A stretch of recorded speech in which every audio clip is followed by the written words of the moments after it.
غزوہ احد کا آگے بھی غزوہ احد ہی پر تبصرہ اور ریویو ہے. بیچ میں یہ بات آئی ہے جو جہاں سے ہم نے پڑھا ہے وہ ہے مسئلہ سود کا. تو سود سے روک رہے ہیں، فرماتے ہیں اے ایمان والو سود مت کھاؤ جو ہو جاتا ہے دگنا چوگنا. اللہ سے ڈرتے رہو، امید ہے کہ تم کامیاب ہو جاؤ گے. تو میں نے کہا کہ غزوہ احد کا ذکر چل رہا تھا، آگے بھی غزوہ احد کا آ رہا ہے. یہ بیچ میں سود کی بات یہ کہاں سے کیوں آئی ہے، کیا مناسبت ہے دونوں اس واقعے میں. عبداللہ ابن عباس رضی اللہ عنہما کا جو قول ملتا ہے وہ تو یہ ہے کہ آیت نمبر 118 میں جو پیچھے گزر چکی ہے صفحہ نمبر 153 پہ 153 پر، اس میں اللہ تعالیٰ نے مسلمانوں کو ایک ہدایت دی تھی کہ اے ایمان والو تم اپنے آپ کو چھوڑ کر، یعنی اپنے بھائیوں کو، اسلامی بھائیوں کو، مسلمانوں کو چھوڑ کر تم دوسروں کو اپنا جگری دوست مت بناؤ جو تمہیں نقصان پہنچانے میں کسی طرح کی کمی نہیں کرتے ہیں، اور وہ ہمیشہ ان کی خواہش یہ رہتی ہے کہ تم کسی طرح سے مبتلا مصیبت ہو جاؤ. تو یہ ہدایت وہاں فرمائی تھی. اب یہ کہ ظاہر ہے کہ خالی ایسی نصیحت نہیں کہ جس کی کوئی اس موقع پر اہمیت نہ ہو، بلکہ حالات یہ تھے جس کی وجہ سے یہ ہدایت کی گئی کہ مدینہ منورہ میں اوس اور خزرج کے لوگ صدیوں سے وہاں رہنے والے یہودیوں سے سود کے قرض کا لین دین کرتے تھے، اور اوس اور خزرج کے جو مصیبت زدہ اور پریشان حال ہوتے تھے ان سے قرض مانگتے تھے، ان کا سود ان کو ملتا تھا. بلکہ جب دیکھتے تھے کہ بھائی سود کے لین دین میں کچھ کمی ہو رہی ہے تو اپنا بھڑکا دیا کچھ سورہ چھوڑ کر کے اور ان کا جوش دلا دیا. اوس اور خزرج میں لڑائیاں کھڑی ہو گئیں، انہوں نے ہتھیار سپلائی کیے، سامان دیا، پیسہ دیا، بعد میں سود لے رہے ہیں. تو اپنا سود ہرا رکھتے تھے. تو اب سوال یہ ہے کہ یہ صدیوں سے جو ایک عادت چلی آ رہی ہے، لین دین ہے جن سے، تو سود تو ملتا ہی تھا ان کو، مگر دینے والا بہرحال یہ تھا کہ ان کا احسان ہے، یہ بڑے لوگ ہیں، پیسے والے لوگ ہیں، ہماری جب بھی ضرورت اٹکتی بھاگ کے ان کے پاس جاتے ہیں. تو اب اگر ان سے تعلق ختم کر لیں ہم تو اور بے تعلق ہو جائیں تو پھر آخر ہمارا کیا بنے گا. تو یہ مسئلہ تھا. اس کے لیے وہاں تو یہ ہدایت دی گئی کہ ان کو جگری دوست مت بناؤ تم مسلمانوں کو چھوڑ کر غیروں کو، اور یہاں اس بارے میں فرمایا کہ یہ جو وجہ ہے اس تعلق کی وہ ہے سود کا قرض.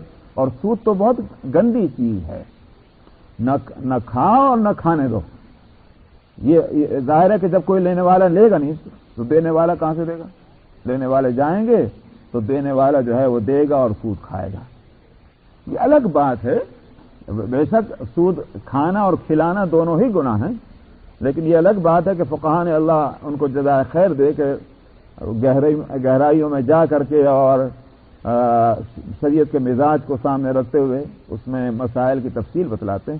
کہتے ہیں کہ لینے والا جو ہے اس کا گناہ زیادہ ہے دینے والا بنسبت لینے والے کے، کیونکہ وہ سود تو وہ کھا رہا ہے، یہ کوئی نہ کوئی اس کی مجبوری ہے جس کی وجہ سے یہ گیا ہے. اگرچہ یہ اس کے لیے راستہ کھول رہا ہے سود کے کھانے کا، کیوں ایسا کام کرنے جا رہا ہے، اپنی ضرورتوں کو محدود کرے. تو بہرحال یہ کہ گنہگار تو یہ بھی ہے، مگر اس کا گناہ زیادہ بڑھ کر ہے کہ جو سود کھا رہا ہے. تو یہاں ایمان والوں سے کہا لا تاکلوا الربا، اے ایمان والوں سود مت کھاؤ. حالانکہ مسلمان تھوڑی ہی سود کھا رہے تھے، لیکن چونکہ سود پر قرض لینے جاتے تھے تو اس کا معنی یہ ہوگا کہ اس پورے معاشرے اور سوسائٹی میں اور اس اکانومی جو تھی اور سسٹم جو تھا اکنامکس کا، اس میں ان کا لینے کے لیے جانا بھی مددگار تھا. اس لیے کہا گیا کہ مت کھاؤ، حالانکہ کھا وہ رہے تھے. یہ اس سے مسئلہ نکلا کہ کھلانا بھی گناہ، کھانے کا موقع دینا بھی جو ہے وہ گناہ ہے. فرمایا مت کھاؤ سود جو ہو جاتا دگنا چوگنا. دگنا چوگنا یہ مطلب نہیں ہے کہ دگنا چوگنا وہ نہ ہو، بلکہ ڈھیوڑا ہو جائے، سوایا ہو جائے تو پھر گناہ نہیں، یہ بات نہیں. بلکہ یہ سود کا مزاج ہے یہ کہ وہ سود رکتا نہیں، اپنے کسی ایک اس لیول پر بڑھتا رہتا ہے تو میرے ساتھ، تو اس واسطے اس کا مزاج پر نظر رکھی ایٹ دی اینڈ کہ یہ دگنا اور چوگنا ہوتا ہے۔ یہ کتنا ظلم ہے کہ $100 لیے اور وہ بن گئے $250، تو یہ یا $300، یہ کتنا ظلم ہے، یہ ہے دگنا اور تیگنا ہونا۔ واتقوا اللہ لعلکم تفلحون، اللہ سے ڈرتے رہو، اسی میں تمہاری کامیابی کی امید ہے، اور اس آگ سے بچتے رہو جو کافروں کے لیے تیار کی گئی ہے۔ یعنی کافروں کے لیے تیار کی گئی کے معنی یہ ہے کہ جہنم تو اصل کافروں کے واسطے تھی، تم کہاں جا رہے ہو؟ اگر تم یہ کام کرو گے سود کے لین دین تو اس کا مطلب یہ ہے کہ تم بھی جہنم میں جاؤ گے، حالانکہ جہنم تمہارے لیے نہیں تھی، وہ کافروں کے واسطے تھی۔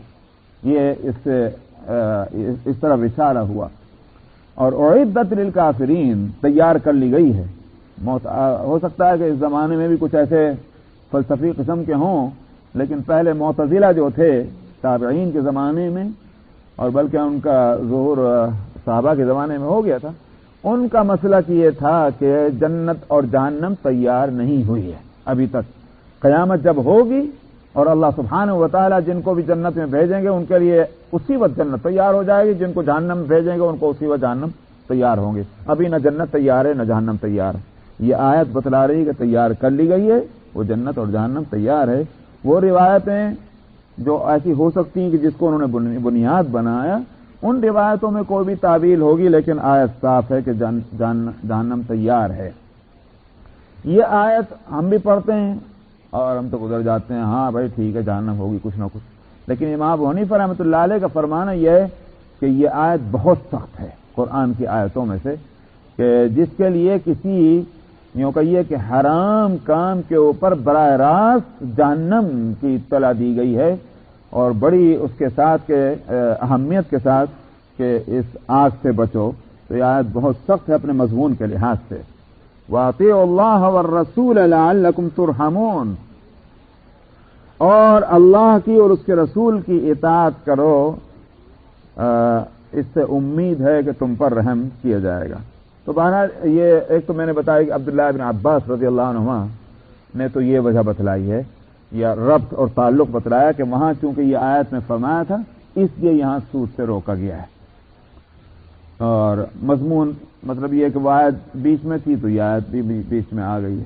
لیکن دوسرا مفسرین کا کہنا یہ ہے کہ اصل میں اس آیت کا ربط غزوہ احد کے ساتھ ہے۔ یعنی غزوہ احد میں ہوا یہ تھا کہ جو 50 صحابہ کو جس جگہ پر آپ نے مقرر فرمایا تھا کہ وہاں ٹھہرے رہنا، اور وہ وہاں نہ ٹھہرے رہے، وہاں سے اتر کے آئے، ان میں سے 40 کیوں آئے کہ مال غنیمت اکٹھا کر لیں گے، حالانکہ مال غنیمت تو ان کو ملنا ہی تھا۔ یہ تو سوال ہی پیدا نہیں ہوتا کہ جو اکٹھا کرنے والے نہیں ان کو نہیں ملے گا۔ میں نے پہلے بھی بتایا تھا کہ میدان جنگ میں جو دشمن کا مال ملتا ہے جس کو مال غنیمت کہتے ہیں، اس کا حکم یہ ہے ہی نہیں کہ جو اٹھائے اسی کا، بلکہ یہ کہ وہ امیر کے سامنے جمع کیا جائے گا اور امیر ملٹری کے اوپر برابر اس کو تقسیم کرے گا۔ ملنا تو ہر ایک کو ہے، لیکن پھر کیوں اترے وہ؟ انہوں نے یہ خیال کیا کہ بھائی جب مال جمع کرنا بھی ایک ثواب کا کام ہے، لاؤ ہم بھی اس میں شریک ہو جاتے ہیں، ہماری ضرورت یہاں ختم ہو گئی، جو انہوں نے اجتہاد کیا اور غلط کیا۔ تو یہ صورتاً مال کی محبت کی وجہ سے ہوا ہے، حقیقتاً چاہے نہ ہو، لیکن صورتاً یہی ہے کہ مال کی محبت میں دوڑے چلے آئے۔ تو بتایا گیا کہ مال کی محبت معلوم ہے کہاں تک پہنچا کے دم لیتی ہے، یہ آدمی کو سود خوار بنا دیتی ہے، اور سود جو ہے وہ بھی پھر وہ دگنا اور چوگنے تک چلتا ہے، اور وہ اس کا انجام کیا ہے؟ وہ جہنم کی آگ ہے۔ اس لیے تم مال کی محبت کو اپنے دلوں سے کھرچ کر پھینک دو، اور تبھی تم جو ہے کچھ کام کر سکو گے، اور تم یہ جو نقصان تم نے اٹھایا ہے وہ دراصل وہی اس کا مظاہرہ جو ہوا ہے مال کے ساتھ تعلق کا، یہ اس کا نتیجہ ہے کہ اتنے مسلمان بہادر شہید ہوئے، نبی کریم صلی اللہ علیہ وسلم زخمی ہوئے، اور تمہاری جیتی ہوئی جنگ جو ہے اس کا نقشہ بدلا ہے۔ یہ سب اسی کا کرشمہ ہے۔ تو اس لیے یہاں سود کی برائی کو یہاں بتلا دیا گیا۔ وَأَطِيعُوا اللَّهَ وَالرَّسُولَ لَعَلَّكُمْ تُرْحَمُونَ، اللہ اور اس کے رسول کی اطاعت کرو کہ امید ہے کہ تم پر رحم کر دیا جائے۔ مال کے معاملے میں بھی یہ نہیں دیکھا جانا چاہیے کہ ہمارا فائدہ کس میں نقصان کس میں ہے، دیکھا مالی لحاظ سے دیکھا جانا چاہیے کہ اللہ کے رسول کا اور اللہ کا حکم اس تعلق سے کیا ہے. تو اللہ مہربانی فرمائیں گے تو مہربانی کا نتیجہ یہ ہوگا آدمی نقصان سے بچ جائے گا. صورتاً تو یہ معلوم ہو رہا ہے کہ نقصان اٹھا رہا ہے، لیکن ایٹ دی اینڈ اللہ سبحانہ و تعالی مہربانی فرمائیں گے تو وہ نقصان نہیں ہوگا اس کو. اس پر نظر ہونی چاہیے. وَسَارِعُوا إِلَى مَغْفِرَةٍ مِّن رَّبِّكُمْ وَجَنَّةٍ عَرْضُهَا السَّمَاوَاتُ وَالْأَرْضُ. اگر جہنم کی ہولناکی کو سامنے رکھا گیا تھا جو اس حرام فعل کے کرنے والے ہیں، تو جو اس سے بچنے والے ہوں گے ان کی نعمتوں کو بھی تو بتلانا چاہیے. قرآن تو کمپیئر کرتا ہوا چلتا ہے نا، مقابلہ، تاکہ ایک راستہ انتخاب کر لینے میں آسانی ہو جائے. تو جو لوگ اللہ کی اطاعت کریں گے اور اس کے رسول کی، اور اس مالی جو صورتاً نفع ہے اور فوری نفع ہے اس سے اپنے آپ کو بچائیں گے شریعت کی پابندی کے خیال سے، ان کو خوشخبری سنا رہے ہیں. فرماتے ہیں کہ چلو تم دوڑ پڑو اس مغفرت کی طرف جو تمہارے رب کی طرف سے ہے، اور ایسی جنتوں کی طرف جس کی چوڑائی آسمانوں اور زمین کے برابر ہے، اور جو متقین کے واسطے تیار کر لی گئی ہے. وہاں جہنم تیار کرنے کی اطلاع تھی، یہاں جنت کی تیاری کی اطلاع ہے. اچھا صاحب، کچھ اس سلسلے میں کچھ الفاظ کی بات ہے اور اس کے اثر معانی پر بھی ہے. ایک تو سارعو کا لفظ ہے. اردو میں نے اس کا ترجمہ کیا دوڑ پڑو، یا اور یہ ترجمہ کر سکتے ہیں جلدی کرو، لپکو وغیرہ. عربی میں اس کے لیے ایک طرح کے دو لفظ آتے ہیں. ایک تو ہے سرعہ جس سے یہ سارعو بنا، دوسرا لفظ ہے عجلت. تو سرعت اور عجلت دونوں لفظ اردو میں بھی ہم لوگ استعمال کرتے ہیں جلدی کے معنی میں. جہاں تک عجلت کا تعلق ہے اس کے لیے تو حدیث میں یہ فرمایا گیا کہ العجلۃ من الشیطان، کہ عجلت جو ہے جلد بازی یہ شیطان کی طرف سے ہے. اطمینان کے ساتھ کام کرنا یہ رحمان کی طرف سے. تو وہاں تو جلد بازی سے روکا گیا، اور یہاں جو ہے یہ کہا جا رہا لب کو جلدی کرو. یہ کیا بات ہوئی؟ تو ایک تو یہ ہے کہ عجلت عام ہے اس کا استعمال، یعنی اس لحاظ سے کہ جو قاعدے اور قانون ہیں کسی کام کے اس کی پابندی ہو رہی ہو یا نہ ہو رہی ہو، یہ ہے عجلت. بس پھٹ سے ایک کام کی طرف چل پڑنا. اور سرعت کے معنی یہ ہے کہ جلدی کرنا ہے مگر قاعدے اور قانون کی پابندی کے ساتھ کرنا ہے. یہ نہ ہو کہ قاعدے کی خلاف ورزی ہو جائے. یہ ہے سرعت.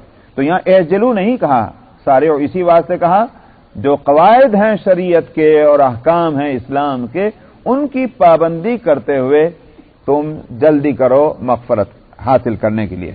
نمبر ایک. نمبر دو جو ہے وہ یہ ہے کہ جلدی کے معنی اصل میں یعنی اس ڈیلے نہ کرنا ہے. یوں سمجھا جائے جیسے نماز کا وقت آ جائے، جمعہ کی نماز کا وقت ہے، تو اب جمعہ کی نماز اذان ہو رہی تو وہاں کہا گیا کہ اذا نودی للصلاۃ من یوم الجمعۃ فاسعوا. تو سعی کے معنی تو اصل میں تیز چلنے کے ہیں. تو یہ تھوڑی کہ انہوں نے کہا بھائی اب جاکنگ شروع کر دیجئے کیونکہ جمعہ کی اذان ہو رہی تو دوڑے جا رہے. وہ مراد نہیں. وہاں مراد یہ ہے کہ اپنے ٹائم کو کسی اور کام میں خراب مت کرو، اپنے وقت کو، بلکہ اب تمہاری پوری توجہ جو ہے وہ ہونی چاہیے جمعہ کی نماز کی طرف اور مسجد کی طرف، اور اسی طرف چلنے کی کوشش کرو. اور یہ نہیں کہ بہت آرام سے ٹہلتے ہوئے باتیں کرتے ہوئے اس کو دیکھ اس کو دیکھ تماشے دیکھتے ہوئے چلے جا رہے ہیں. یہ غلط ہوگا. بلکہ یہ کہ پوری تندہی کے ساتھ ایکٹیولی تم کو جمعہ کی نماز کی طرف چلنا چاہیے. تو یہ وہ مراد ہے وہاں فساؤ سے. یہی مراد یہاں بھی ہے. اس کے برعکس اذان ہو رہی ہے اور لیکن لوگ باتیں کرتے ہوئے جا رہے ہیں، اس سے بات کر لی اس سے بات کر لی، اس کو دیکھ لیا ذرا اس کو سن لیا. یہ جو ہے یہ مومنانہ شان کے خلاف ہے. یہ منافقین کی علامت بتائی گئی. کہا گیا قاموا الی الصلاۃ قاموا کسالى. یہ منافقین نماز کا جب وقت آتا ہے تو نماز کے لیے ایسے کھڑے ہوتے ہیں جیسے لیزی لوگ ہوتے ہیں. سمجھا؟ کاہل سست. اس لیے کہ دل تو نہیں چاہ رہا ہے مگر مجبوراً جا رہے ہیں. کیوں جا رہے ہیں مجبوراً؟ اس لیے کہ پھر تو ہم کو اسلام سے خارجی نہ کہہ دیں گے. تو جس وجہ سے ہم اپنے آپ کو شو کر رہے ہیں، ظاہر کر رہے ہیں کہ ہم مسلمان ہیں، وہ نفع ہمارا جاتا رہے گا. تو نماز تھوڑی پڑھنے جاتے ہیں، وہ تو ایک شو کرنے جا رہے ہیں. تو وہ جب دل نہیں چاہتا کسی کام کے کرنے کو تو آدمی اسی طرح سے کہ اٹھے گا تو جو 1 سیکنڈ کے بجائے 2-4 منٹ تو لگا ہی دے گا اٹھنے کے اندر. تو معلوم ہوتا ہے کہ بہت بوڑھے ہو گئے ہیں. اور کام میں تو دیکھو تو اس کا یہ مطلب نہیں کہ نماز میں اتنی جلدی کرو کہ صاحب باقاعدہ پہلوانی دکھاؤ. وہ بھی غلط ہے. اطمینان کے ساتھ کوئی کام کرنا الگ ہے اور لیزی بن کر کوئی کام کرنا وہ الگ چیز ہے. تو یہاں بھی یہی ہے کہ اللہ کی مغفرت حاصل کرنے کے کاموں میں تم کو ایکٹیو ہونا چاہیے. اس میں ڈیلے کرنا، تاخیر کرنا، سستی دکھلانا یہ بات مناسب نہیں. ایک تو یہ ہوا. دوسرے فرمایا کہ وجنۃ عرضها السماوات والارض، یہاں عرض کا لفظ لائیں. تو اس سے مفسرین نے یہ نکالا ہے کہ عرض جس کے معنی ہے چوڑائی، ویڈتھ، اور لینتھ جو ہے ظاہر ہے کہ وہ زیادہ بڑا ہوتا ہے تم نے ویڈتھ کے مقابلے میں، یعنی چوڑائی کے مقابلے میں. یہاں طول نہیں بتلا رہے کہ لینتھ آسمانوں اور زمین کے برابر ہوگا جنت کا، بلکہ یہاں کہا جا رہا ہے کہ چوڑائی. اس کا مطلب یہ ہے کہ جب چوڑائی اتنی ہے تو لمبائی تو اور بھی زیادہ ہوگی.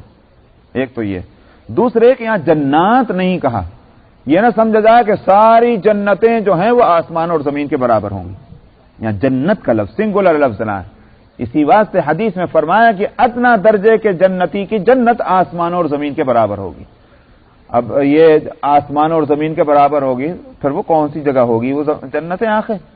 تو اصل میں اگر اس کو یوں رکھا جائے ذہن میں کہ ایک حدیث میں ہے کہ آپ نے فرمایا کہ اللہ کی کائنات کے سامنے یہ آسمان اور زمین کی حالت ایسی ہے کہ جیسے ایک لمبے چوڑے میدان کے اندر کوئی چھوٹی سی چیز، کوئی رنگ یا اس طرح کی کوئی چیز پڑی ہو.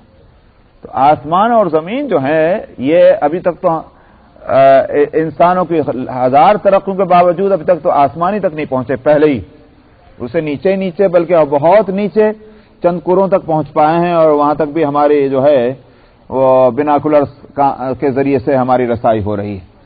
لیکن کہاں پہلا آسمان اور پھر پہلے آسمان سے لے کر وہ دوسرے آسمان تک، جیسا کہ آپ نے فرمایا کہ اس کا فاصلہ اتنا ہی ہے جتنا یہاں سے پہلے آسمان تک، اور پھر دوسرے آسمان سے تیسرے آسمان تک بھی اس کا فاصلہ اتنا ہی ہے جتنا ہے. تو ایک عظیم کائنات ہے اور یونیورس ہے، اور پھر وہ اس پر وہ بھی یوں کہیے کہ اللہ سبحانہ و تعالی کے پورے اس عالم میں وہ آسمان اور زمین جو ہیں ایک وسیع میدان میں ایک چھوٹی سی چیز کے برابر ہیں، جس کا احاطہ عرش نے اور کرسی نے کر رکھا ہے. تو عرش اور کرسی ان سب سے اوپر ہے. تو ایک جنت کی چوڑائی جو ہے وہ آسمان اور زمین کے برابر، اور فرمایا یہ متقین کے واسطے تیار کر لی گئی. اب اس میں ایک حدیث البتہ یہ آئے گی، وہ ہو سکتا ہے کہ اس سے اشکال ہو. اور حدیث میں یہ ہے کہ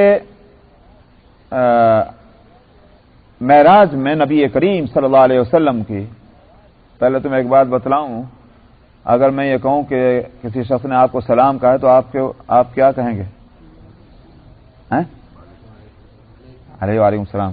وہ جواب دینا چاہیے نہیں دینا چاہیے؟ اس بات کو ذہن میں رکھیے گا. تو اس معراج میں کے واقعے میں یہ ہے کہ نبی کریم صلی اللہ علیہ وسلم کی ملاقات ہوئی حضرت ابراہیم علیہ السلام سے. تو حضرت ابراہیم علیہ السلام نے یہ فرمایا اپنی امت کے لوگوں سے میرا سلام کہنا. اس لیے میں نے پہلے ہی بتا دیا کہ نبی کا سلام پہنچا ہوا ہے آپ تک، اس لیے علیہ السلام ضرور کہہ جانا چاہیے. ہماری طرف سے جواب پہنچے حضرت ابراہیم علیہ السلام کو، یہی علماء بھی کہتے ہیں. تو ابراہیم علیہ السلام نے فرمایا اپنی امت کے لوگوں کو میرا سلام کہنا، اور ان سے کہنا کہ جنت جو ہے یہ ایک چٹیل میدان ہے. تم کو اگر یہاں کچھ باغات اور چمن اور گارڈن لگانے ہیں تو وہ تم لگاؤ، اور سبحان اللہ و بحمدہ سبحان اللہ العظیم یہ کہہ دینے سے درخت لگ جاتا ہے. مگر یہ کہ بھائی درخت تو محنت سے لگتا ہے. انہوں نے کہا ہو یہ تو بہت اچھا ہے، بس اب باتیں دوسروں سے ہو رہی، سبحان اللہ بھی ہو رہی، یہ نہیں، بلکہ یہ کہ اس کے لفظوں کے معنی کیا ہے، اس کی حقیقت کیا ہے. سبحان اللہ جب ہم کہہ رہے ہیں تو کیا مطلب ہے اس کا، اور والحمدللہ جب ہم کہہ رہے ہیں تو کیا مطلب ہے اس کا. کوئی لمبی چوڑی بات نہیں، آپ اس کو یہ نہ سمجھیں مشکل. مطلب یہ کہ اللہ سبحانہ و تعالی کے لیے جب سبحان کا لفظ آئے تو سارے عیبوں سے پاک ہے، اس کے ساتھ ذرہ برابر ہم شرک نہ کریں. اور شرک کے معنی یہ نہیں ہوتے کہ کسی بت کے سامنے خالی جا کر ماتھا ٹیک دیں تو شرک ہے، بلکہ یہ کہ جن چیزوں کے لیے ہمیں صرف اللہ کی طرف متوجہ ہونا چاہیے ان چیزوں میں ہماری امیدیں کسی اور سے وابستہ نہ ہوں. یہ بات ہے. تو سبحان اللہ میں یہ ساری حقیقتیں، اور الحمدللہ میں تمام تعریفیں اللہ کے لیے. ظاہر ہے کہ اللہ نے ہم پر مہربانیاں فرمائی. کتنی مہربانیاں ہیں، سمجھ میں آیا؟ اس طرح سے ہم مہربانیوں میں گھرے ہوئے ہیں، ایک سیکنڈ ہم اپنی زندگی کا اللہ کی مہربانی کے بغیر نہیں گزار سکتے. ایک سیکنڈ، اور اس سیکنڈ کا بھی اگر کوئی 1000واں حصہ بھی نکال سکتے ہو تو اللہ کی اس نعمتوں پر ہم کہہ رہے ہیں الحمدللہ. اور واللہ اکبر، ساری بڑائیاں اور عظمتیں اللہ سبحانہ و تعالیٰ کے لیے ہیں. تو یہ مطلب یہ ہے کہ ان کے تصور کے ساتھ یہ آیت پڑھی جائے تو کون سی مشکل بات ہے. فرمایا وہاں درخت لگ جاتا ہے. تو بہرحال حاصل یہ ہے کہ جنت کو چٹیل میدان کہا گیا، اور یہاں کہا جا رہا ہے کہ جنت جو ہے وہ تو تیار کر لی گئی ہے. تو اس میں یہی ہے کہ بھئی جنت میدان میں یہ تو متعین کر دیا گئی ہے، فلاں کی، یہ فلاں کی، فلاں کی ہے. لیکن اب آپ اپنی جنت کو کیسے بنانا چاہتے ہیں؟ اگر ہماری محنتیں دنیا میں، انہوں نے کہا بھئی کون سے محلے میں ہمارا گھر بنے گا؟ انہوں نے کہا فلاں محلہ جو ہے وہاں زیادہ مالدار لوگ رہتے ہیں، سمجھ میں آیا؟ وہاں $2 ملین کے گھر ہوتے ہیں، وہیں جا کے لیں گے. تو اگر ہم اس کوشش میں دنیا میں ہیں تو پھر ہماری جنتوں کو بھی آباد کرنے کے واسطے ہمیں دنیا میں موقع دیا گیا ہے کہ تم اس کو کتنا خوشنما، کتنا خوبصورت اور کتنا آباد بنانا چاہتے ہو. تو یہ اعمال ہی اس جنت کو آباد کریں گے. بنیادی طور پر وہ جنت جس جگہ کا نام ہے، وہ جنت وہ جگہ موجود ہے متقین کے واسطے. کون ہے متقین؟ فرماتے ہیں الذین ينفقون فی السراء والضراء والکاظمین الغیظ والعافین عن الناس. اچھی، قرآن بھی واقعی حکیمانہ کلام ہے. سود سے روکا ہے جو جہنم میں لے جانے والا فعل ہے. اور سود میں ہوتا کیا ہے؟ فائدہ، مالی فائدہ ہے. $100 خرچ کیے تھے، 250 کے حقدار بن گئے. تو یہ تو ہے فائدہ. اس کے مقابلے میں یہاں ترغیب دے رہے ہیں متقین کے. متقین کی صفات اور بھی ہو سکتی تھی، یہاں کون سی لائے؟ فرمایا جو خرچ کرتے ہیں خوشی میں بھی اور تنگی میں بھی، خوشحالی میں بھی اور تنگی میں، فی السراء والضراء، خرچ کرتے ہیں. تو یہاں تنگی میں اور خوشحالی میں مطلب یہ ہے کہ یہ بتائی گئی بات، جبکہ خرچ کرنے میں تو آدمی یہ سوچتا ہے کہ میرے پاس $100 ہیں، میں اگر صدقہ دوں گا تو کیا ہوگا؟ $10 دے دیے تو کتنے رہ گئے؟ 90. یہ تو نہیں ہو سکتا صدقہ دو $10 کا اور بن جائیں 150. یہ تو نہیں ہوگا. 100 میں سے 10 گیا تو 90 ہی رہیں گے. تو بظاہر تو نقصان معلوم ہو رہا ہے. اس لیے اس کے مقابلے میں لائے ہیں یہاں کہ یہ نقصان والی صورت نہیں ہے، متقین کا یہ فعل فائدے کا ہے. ایک تو بات یہ. دوسری بات یہ کہ فی السراء والضراء کہہ کر یہ اس طرف متوجہ کر دیا کہ یہ خرچ کرنا اس بات پر موقوف نہیں ہے کہ صاحب آپ مالدار ہیں. کوئی آدمی سوچے میں کوئی مالدار ہوں، میں کہاں سے صدقہ دے دوں؟ نہیں، بلکہ یہ کہ تنگی ہے اور یا خوشحالی ہے. کیونکہ تم جو کچھ دے رہے ہو وہ اللہ کے لیے دے رہے ہو، اور اللہ سبحانہ و تعالی محتاج ہے نہیں. وہ تو دراصل تمہارے جذبے کو دیکھنا چاہتے ہیں. ہم سمجھتے ہیں کہ کوئی غریب آدمی ہم اس کو دیں، ارے میاں اس کو $1 دینے سے کیا فائدہ ہوگا؟ $1 میں تو اس کو بھلا نہیں ہوگا. ہم کیا اس کو مالدار بنا سکتے ہیں؟ کوئی آدمی دنیا میں نہ کسی کو مالدار بنا سکتا ہے نہ کوئی غریب بنا سکتا. اللہ ہی کسی کو مالدار بنائے تو غریب بنائے. اسی بات سے قرآن شریف میں جہاں خرچ کا معاملہ ہے وہاں کہا گیا ان ربک یبسط الرزق لمن یشاء ویقدر. آپ کا رب ہی جس کے لیے رزق کو کشادہ کرے تو کرتا ہے، اور جس کے لیے تنگی ہو وہی کرتا ہے. تم نہ کسی کو مالدار بنا سکتے ہو نہ غریب بنا سکتے ہو. تم جب صدقہ خیرات کر رہے ہو تو یوں مت دیکھو کہ جس کو دے رہے اس کے لیے فائدے مند کیا، بلکہ تم اللہ کے واسطے دے رہے ہو تو تم یوں دیکھو کتنا اور کیا چیز دینا اچھا ہے اللہ کے لحاظ سے، یہ سوچ کر دو. لہذا غریب بھی صدقہ دے سکتا ہے. ایک موقع پر نبی کریم صلی اللہ علیہ وسلم نے جب فنڈ ریزنگ کی اور آپ نے چندہ کا مطالبہ کیا، لوگوں کے بعد جو کچھ تھا لیا. ایک صحابی کے پاس لے آ رہے کھجور. عرض یا رسول اللہ میں گھر گیا تھا بھاگ کے، مجھے کچھ نہیں ملا، گھر کے اندر ایک کھجور رکھی تھی میں وہ لے کر آیا ہوں. آپ نے قطعاً یوں نہیں فرمایا پاگل ہے کیا لے کے آ رہا، ایک کھجور سے کیا بھلا ہوگا. آپ نے یہ نہیں فرمایا. اسی کھجور کے اس صدقے کو قبول فرما لیا. آپ جانتے تھے کہ یہ کھیل نہیں کر رہا ہے، یہ مذاق بنانے کے واسطے نہیں آیا بلکہ یہ حقیقت ہے اس کی. ایک اور صحابی موجود تھے، انہوں نے اس کہا یا رسول اللہ اس وقت میرے پاس دینے کے لیے کچھ نہیں ہے سوائے ایک چیز کے. اور وہ یہ کہ میں اپنی قوم میں عزت والا ہوں، میری ایک پوزیشن ہے، تو میں اپنی عزت کو جو ہے اس کا میں صدقہ دیتا ہوں، اور اب میں آج سے میں قسم کھاتا ہوں کہ کوئی شخص میری کوئی برائی کرے، مجھے اچھائی کرے، میں کبھی ناراض نہیں ہوں گا۔ پتہ یہ بھی صدقہ ہو گیا۔ واقعی صحابہ بھی بڑے عجیب تھے کہ نبی کریم صلی اللہ علیہ وسلم کچھ فرمائے اور اللہ کچھ فرمائے تو ہماری نظریں وہاں تک نہیں جائیں گی، صحابہ کی نظریں وہاں تک، اور عمل کے واسطے تیار اس تک کے لیے بھی۔ کون سوچ سکتا ہے کہ جب فنڈ ریز کیا جا رہا ہو تو کوئی آدمی یہاں تک بھی سوچ سکتا ہے اور وہ اپنا حصہ اس طرح بھی مقرر کر سکتا ہے؟ صحابہ کا مزاج تھا۔ تو اس لیے فی السراء والضراء کہا متقین کہ گویا تقوی جو ہے وہ کسی ایک خاص اماؤنٹ کے خرچ کرنے پر ڈیپینڈ نہیں کرتا، وہ تو ایک جذبہ ہے جو ان کے اندر پیدا ہو جائے۔ تو اس لیے یہ تنگی ہے تو اس میں بھی خرچ کرے گا۔ نبی کریم صلی اللہ علیہ وسلم کی خدمت میں صحابہ بیٹھے تھے، ایک بچہ آیا اور آ کر اس نے کہا، اماں نے سلام کہا اور یہ کہا ہے کہ ضرورت ہے کچھ دے دیجیے۔ آپ نے فرمایا کہ بھائی اسے جا کے کہہ دو ابھی تو نہیں ہے، کسی اور وقت پھر ہوگا تو دے دیں گے۔ چلا گیا بچہ۔ تھوڑی دیر کے بعد پھر آیا اور آ کے اس نے یوں کہا کہ اماں نے یوں کہا ہے کہ اگر اور کچھ نہیں تو آپ اپنا کرتا ہی اتار کے کرتا دے دیجئے، آپ جو پہن رہے ہیں، قمیض شرٹ۔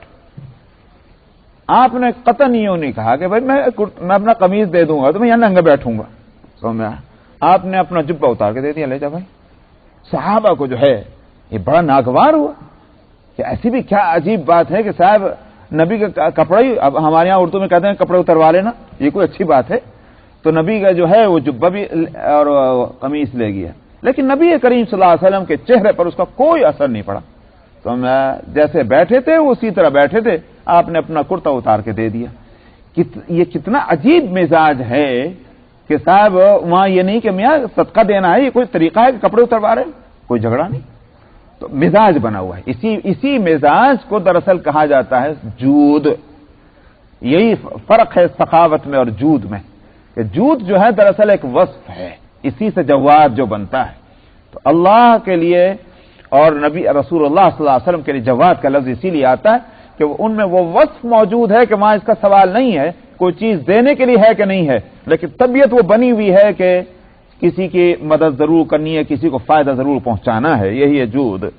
تو یہاں فرمایا الذین ينفقون فی السراء والضراء، جو تنگی اور خوشحالی میں خرچ کرتے ہیں، والکاظمین الغیظ، اور غصے کو پیتے ہیں۔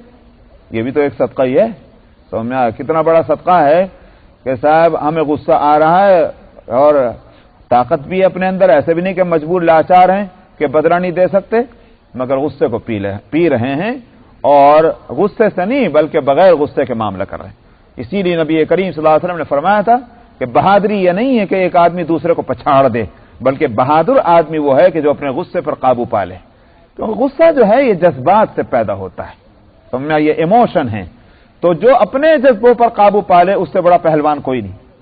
تو کیونکہ بہت بڑا ہے جو پہلوان کے اوپر بھی قابو پا رہا ہے، اور جس آدمی نے اس پر قابو پا لیا تو بڑا پہلوان وہی ہوا۔ اس لیے اس کو وہاں حدیث میں فرمایا تھا، فرماتے ہیں غصے کو پیتے ہیں، والعافین عن الناس، اور لوگوں کو معاف کر دیتے ہیں۔ غصے پی کر یوں ہی نہیں ہے کہ بھئی ٹھیک ہے ہم اس وقت تو کوئی بدلہ نہیں دے رہے مگر تمہاری غلطی رہے گی، یہ نہیں، بلکہ والعافین عن الناس کے معنی معاف۔ اور آگے چلیے، واللہ یحب المحسنین، نہ صرف یہ کہ معاف کریں بلکہ ان کے ساتھ اور بھلائی کا معاملہ بھی کرنے کھڑے ہو جائیں، یہ ہے احسان۔ فرمایا یوں نہیں کہا کہ کرو، بلکہ یہ کہ ترغیب دے دی۔ یہ درجہ تو وہ ہے جس کو اللہ بہت پسند کرتے ہیں۔ حضرت علی ابن حسین، جن کو زین العابدین کہا جاتا کا لقب ہے، تو ظاہر ہے کہ اس وقت ان کی بڑی عزت تھی، اس لیے کہ اہل بیت میں سے ہیں۔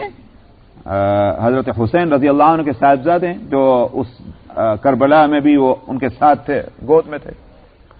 تو ان کو ان کی باندی جو ہے وضو کرانے کے لیے پانی لائی، اور وہ پتہ نہیں کیا ہوا کہ وہ برتن چھوٹ گیا ہاتھ سے، ان کے کپڑے خراب ہوئے، ان کو تھوڑی سی چوٹ بھی لگی برتن کے ٹوٹنے کے نتیجے میں۔ وہ باندھی تھی، وہ گھبرا گئی، اب میری خیر نہیں، اس لیے کہ مجھ سے غلط یہ ایسی حرکت ہوئی ہے کہ کپڑے بھی خراب ہوئے اور صاحب گستاخی بھی ہوئی، اور ساتھ میں ہلکی سی چوٹ بھی آئی. مگر اس زمانے میں تو نوکر چاکر بھی عالم ہوتے تھے. آج تو ہم بڑے بڑی ڈگریاں والے بھی علم نہیں رکھتے. سمجھ میں آیا؟ اس وقت کے باندی غلام بھی یہ صحابہ اور تابعین کا واقعی عجیب دور تھا کہ انہوں نے ان کو بھی عالم بنا دیا تھا.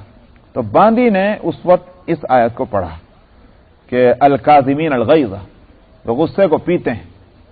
تو حضرت زین العابدین نے فرمایا کظمت غیظی، میں نے اپنا غصہ پی لیا ہے. اس نے اس کے بعد پڑھا والعافین عن الناس، جو لوگوں کو معاف کر دیتے ہیں. تو امام زین العابدین نے فرمایا عفوتک، میں نے تجھے معاف کر دیا. اس نے آگے پڑھا واللہ یحب المحسنین، تو اس نے کہا کہ اعتقتک، میں نے تجھے آزاد کیا، جب بھاگ جا. تو یہ ہے نیکوکاری، کیسا عمل واقعی حضرات کرتے تھے.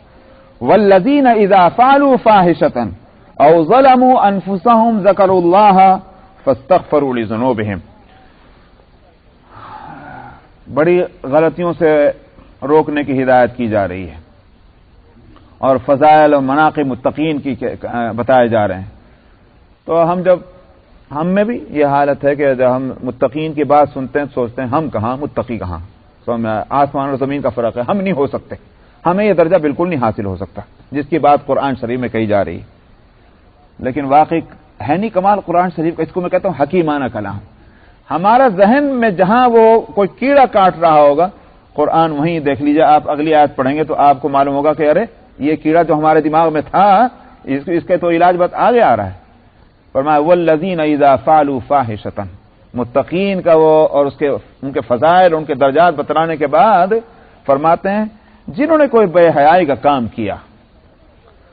اور والذین کہہ کر کے مطلب یہ ہے کہ متقین کی جو بات کہی جا رہی ہے وہ اس میں یہ لوگ بھی آ جاتے ہیں جنہوں نے کوئی بے حیائی کا کام کیا اور یا اپنے اوپر انہوں نے ظلم کیا ہے.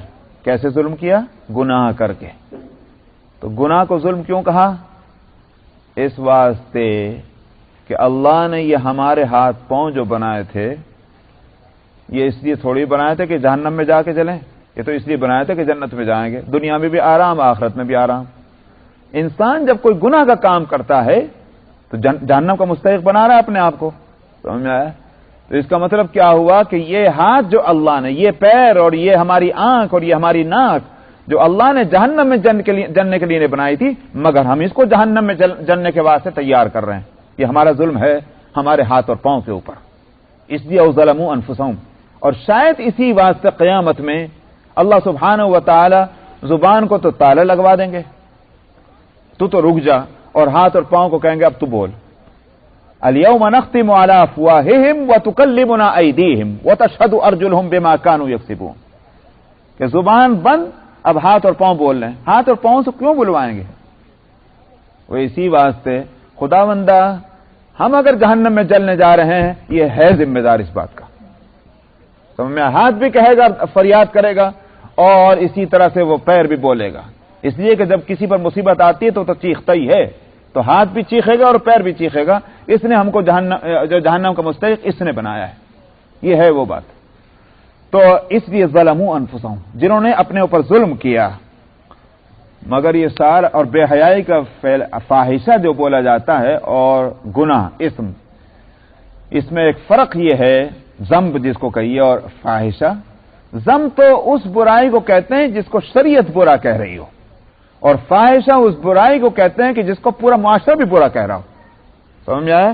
جیسے زنا، چوری، یہ شریعت تو کہتی ہے اس کو برا، لیکن اگر شریعت نہ ہوتی تو انسانوں کی عقل سلیم اور ان کی طبیعت کی سلامتی بھی اس کو برا کہتی.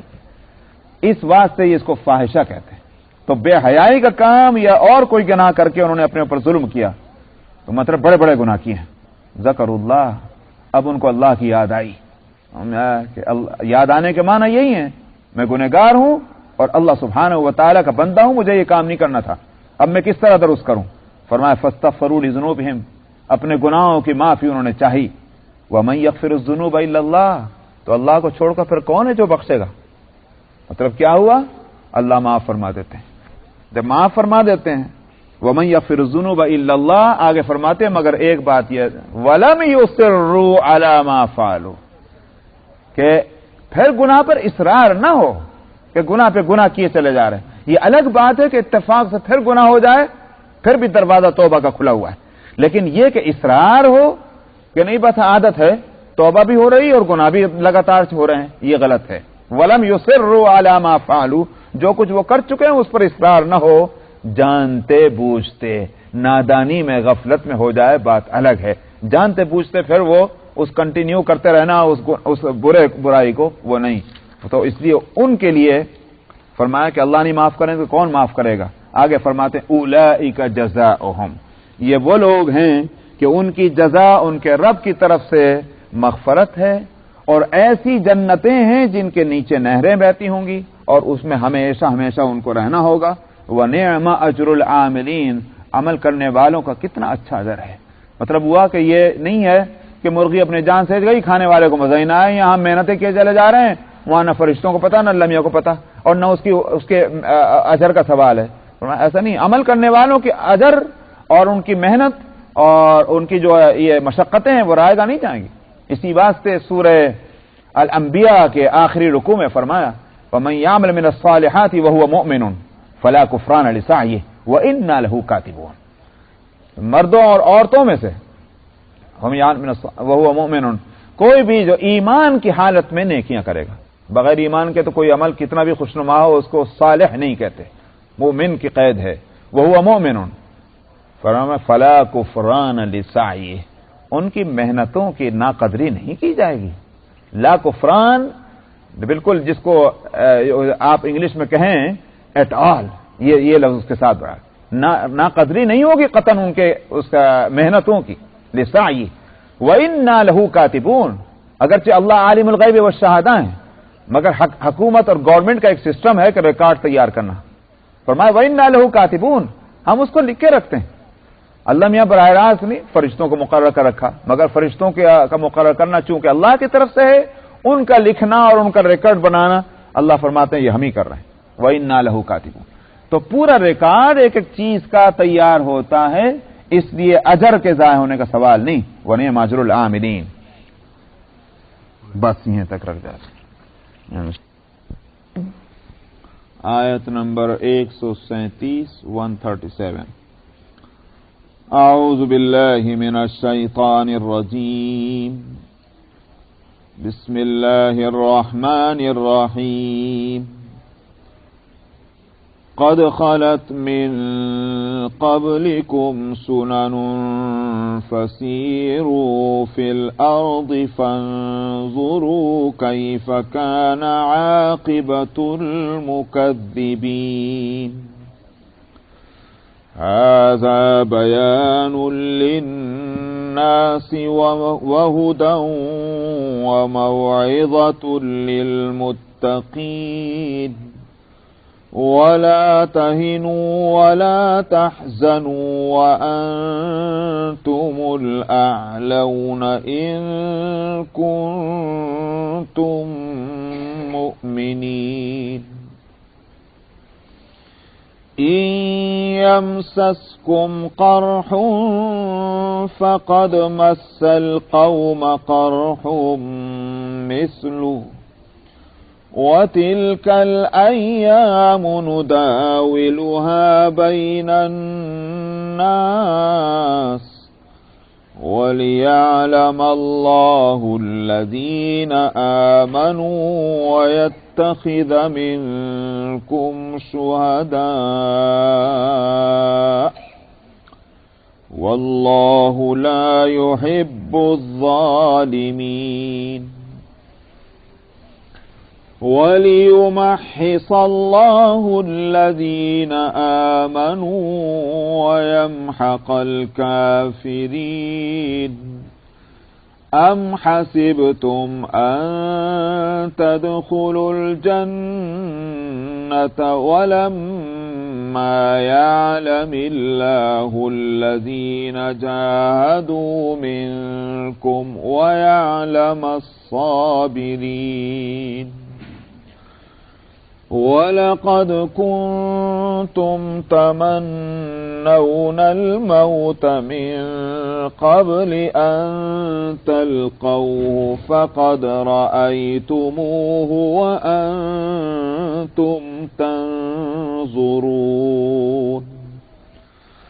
وما محمد إلا رسول قد خلت من قبله الرسل أفإن مات أو قتلا انقلبتم على أعقابكم ومن ينقلب على عقبيه فلن يضر الله شيئا وسيجزي الله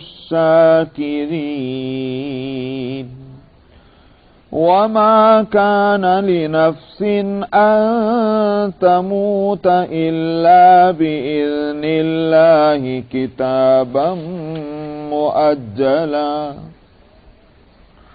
ومن يرد ثواب الدنيا نؤته منها ومن يرد ثواب الآخرة نؤته منها وسنجزي الشاكرين وكأي من نبي قاتل معه ربيون كثير فما وهنوا لما أصابهم في سبيل الله وما ضعفوا وما استكانوا والله يحب الصابرين وما كان قولهم إلا أن قالوا ربنا اغفر لنا ذنوبنا وإسرافنا في أمرنا وثبت أقدامنا وانصرنا على القوم الكافرين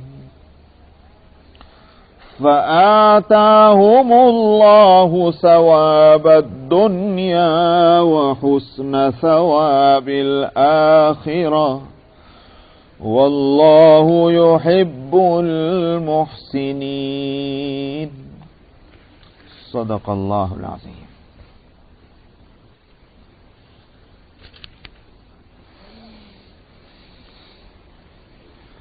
فرماتے ہیں تم سے پہلے قومیں گزر چکی ہیں، زمین میں چل پھر کر دیکھ لو اور دیکھو کیسا ہوا جھٹلانے والوں کا انجام. یہ بات ذہن میں ہوگی کہ غزوہ احد کے حالات پر تبصرہ چل رہا ہے، تو یہاں یہ فرمانے کا مقصد یہ ہے کہ یہ جو کچھ ہوا غزوہ احد میں اس سے مسلمانوں کی اصلاح مقصود ہے. یہ نہیں ہے کہ جو مسلمان ہیں اللہ ان کی مدد نہیں کرے گا، مدد تو ہے، مگر یہ کہ جو غلطی ہو تو ان کی بھی اصلاح ہونی ہے، ورنہ اصل تو کفر کو نیست و نابود کرنا یا اس کے ماننے والے اور حق کے جھٹلانے والے، سزا تو ان کو ملنی ہے. یہ اللہ کا قانون ہے، ہمیشہ یہی دیکھتے آؤ گے. پچھلی تاریخ بھی اٹھا کر دیکھ لو، یہ کبھی کبھی مسلمانوں پر بھی وہ وقت آتا ہے، یہ اللہ کی حکمتیں اس میں کچھ نہ کچھ ہوتی ہیں، لیکن یہ کہ یہ نہیں کہ اللہ کی نظر میں کافر اور مومن اور نبی اور غیر نبی جو ہیں وہ سب برابر ہو جائیں. یہ اس لیے کہا کہ منافقین نے شور مچانا شروع کیا تھا کہ دیکھو یہ ہماری بات مانتے اور یہ لڑنے نہ جاتے تو پھر یہ مصیبت کیوں دیکھنے کو ملتی. پھر کچھ مسلمانوں کو بھی یہ خیال ہوا کہ اگر ہم میں نبی موجود ہیں اور ہم حق کے لیے نکل کر آئے ہیں تو پھر یہ ہمارا ہارنا اور ہم میں سے کچھ لوگوں کا شہید ہونا نبی کے ہوتے ہوئے اور نبی کا بھی زخمی ہو جانا، یہ کیا بات ہوئی؟ جب ہم حق پر ہیں اور حق کے لیے نکلے ہیں تو ہماری مدد ہونی چاہیے. تو یہ خیال بعض مسلمانوں کو بھی تھا. تو یہ ساری صفائی اسی کی ہو رہی ہے کہ اللہ کی حکمتوں کو تم نہیں سمجھ پاتے. اللہ کا ایک نظام ہے دنیا میں، لیکن یہ کہ حق کا بول بالا ہوگا. آگے فرماتے ہیں ھذا بیان للناس، یہ ایک بیان ہے لوگوں کے واسطے، وضاحت ہے اور ہدایت اور نصیحت ہے متقین کے واسطے۔ تو بیان تو لوگوں کے واسطے ہے، بات کو تو ہم نے اپنی حکمت، اپنا فلسفہ وہ تو بتلا دیا، یہ تو سب کے لیے ہے، مگر یہ کہ فائدہ ہماری باتوں سے کون حاصل کرتے ہیں؟ جن کے دلوں میں خوف خدا ہے، جو تقوی والے ہیں، انہی کے حق میں یہ ہدایت بھی ہے اور انہی کے حق میں یہ نصیحت بھی ہوتی ہے۔ معلوم یہ ہوا کہ اگر قرآن پاک کو پڑھ کر اور سمجھ کرنے کے بعد اس سے زیادہ اور کچھ نہیں فائدہ ہوا کہ بھئی جیسے ایک ریسرچ کا تھیسس ہوتا ہے کہ آپ نے ریسرچ کر لی اور آپ کو علم میں کوئی ایک بات پیرے نہیں تھے جو آپ کو معلوم ہو گئی، سمجھ میں؟ اگر اتنا ہی ہے تو یہ کوئی بات نہیں ہے، یہ تو عام لوگوں کے درجے کی بات ہے۔ لیکن اگر اس سے زیادہ کچھ نصیحت اس سے حاصل ہوئی اور دل کی کیفیت میں کوئی تبدیلی پیدا ہوئی، یہی اصل وہ چیز، اس میں معنی یہ ہے کہ تقوی زندہ ہے، چاہے کسی بھی لیول پر ہو۔ وَلَا تَهِنُوا وَلَا تَحْزَنُوا وَأَنْتُمُ الْأَعْلَوْنَ، فرمایا نہ تم بزدلی دکھلاؤ اور نہ تم غم میں پڑو، بزدلی اپنے اندر پیدا کرو اور نہ غم کرو، تم ہی سر بلند ہوگے اگر تم ایمان والے ہو۔ تو ایمان کی دیکھنا یہ کہ انجام کیا ہے، انجام کا